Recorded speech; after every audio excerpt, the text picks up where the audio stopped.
Hello everybody and welcome to our video about our waste migration action. We are Martha, Marit, Amelie and Luise from the Johann Gottfried Herder Gymnasium in Berlin.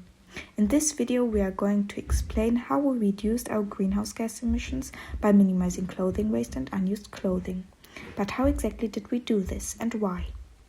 First we formed the group WearAware and created our project. We came to the topic clothing waste because we talked about it in our German lessons and we found many unused clothes in our wardrobes. It's an important and well-known topic.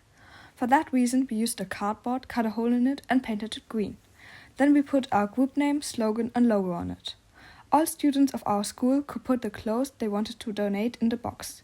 With this idea we wanted to reduce the clothing waste by collecting the unused clothes which were donated by the students. We wanted to measure the amount of unused clothing and how much greenhouse gas emissions we could prevent with this project. To know a little bit more about the current situation, we did a little survey in some classes in our school.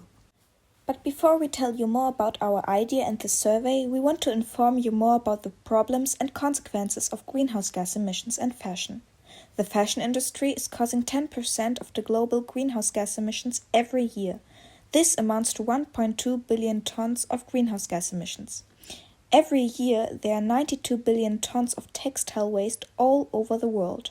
Moreover, 120 billion tons of clothing are thrown away every year. Fast fashion is one of the main causes for clothing waste. If you throw your clothes away and don't donate it, they'll be burned, which is really bad for our environment. But if you decide to donate, pass on, resell or repair your clothes, you can make a huge difference by avoiding these consequences to our environment. Now let's come to our survey. According to our survey, 30 of 52 students have more than 10 pieces of unused clothing in their closet. 20 students have 5 to 10 unused pieces of clothing. That's important to know for our group because we know what we could improve based on our topic.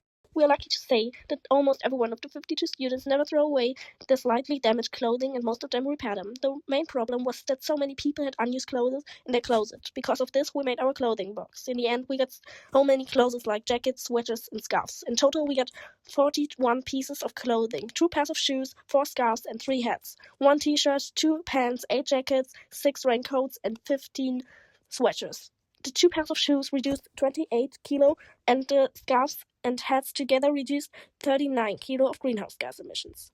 Jackets even reduced 120 kilo, and the sweaters 270 kilo of greenhouse gas emissions. 40 kilo of greenhouse gas emissions were reduced by the 2 pants, and the raincoat reduced 42 kilogram. The 1 t-shirt reduced 10 kilo of greenhouse gas emissions.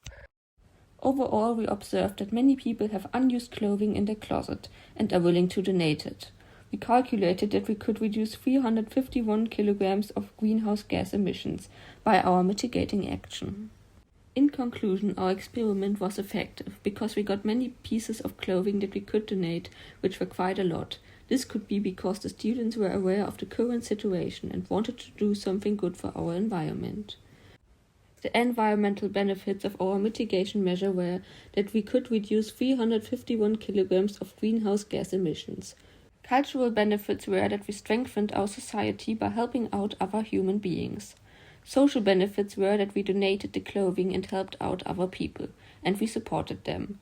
If we would do this more often or a high amount of individuals would do this, we could help out our environment better. All in all, it was great to do this project and to learn more about it. It was awesome to help out our environment and other people.